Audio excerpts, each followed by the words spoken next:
నమస్కారం. నేను శ్రీకాంత్ శర్మ. ఉగాది మార్చి 30వ తేదీ. అయితే మార్చి 29వ తేదీ నుంచి గ్రహాలలో కొన్ని మార్పుల కారణంగా ఇప్పుడు చెప్పబోయేటువంటి రాశుల వారికి మాత్రము కొంత గడ్డు కాలము ఇది అని చెప్పుకోవచ్చు. మార్చి 29వ తేదీ రోజు రాత్రి అంటే మార్చి 30 అనుకోండి ఇంకా. అంటే సరిగ్గా ఉగాది రోజు నుంచి అనుకోండి. ఉగాది రోజు నుంచి శనైశ్చరుడు మీనరాశిలోకి ప్రవేశిస్తూ ఉన్నాడు. శని మీనరాశిలోకి ప్రవేశించిన దగ్గర నుంచి మీనరాశి వారికి ఇది జన్మ శని అవుతుంది. అంటే ఏలినాటి శనిలో మీనరాశి వాళ్ళు ఉన్నారు.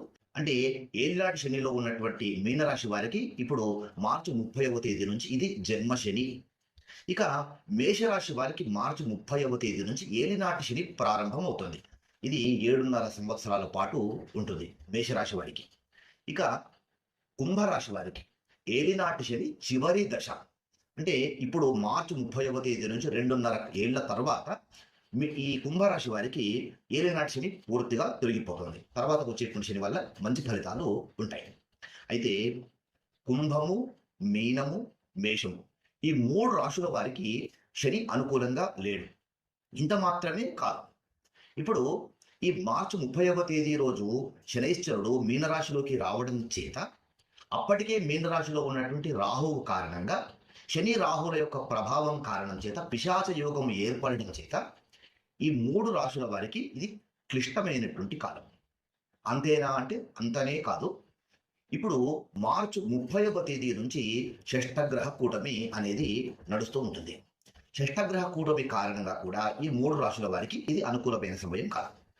మొత్తానికి మార్చి 30వ తేదీ నుంచి కుంభం, మీనం, మేషం ఈ 3 రాశుల వారికి ఒకటి షష్టగ్రహ కూటమి ఫలితాలు, రెండవది పిశాచ యోగం యొక్క దుష్ఫలితాలు, మూడవది శని ఏలినాటి శని, జన్మ శని, చివరి దశలో ఉన్నటువంటి శని. వీటి కారణంగా ఇప్పుడు చెప్పినటువంటి ఈ 3 రాశుల వారికి ఇది మంచి సమయము కాదు. శని 2.5 సంవత్సరాలు ఒక్క రాశిలో ఉంటాడు కనుక 2.5 సంవత్సరాల పాటు ఒక్కో రాశి వారికి ఇది గడ్డు కాలము. తర్వాత మేషరాశి వారికి అయితే 7.5 సంవత్సరాలు, మీనరాశి వారికి ఇంకా 5 సంవత్సరాలు, కుంభరాశి వారికి మాత్రం ఇంకా 2.5 సంవత్సరాల పాటు. ఒకవైపు శని బాధిస్తూ ఉంటే రెండో వైపు పిశాచ యోగం వలన కూడా ఇబ్బందులు, మూడవది శిష్టగ్రహ కూటమి కారణంగా.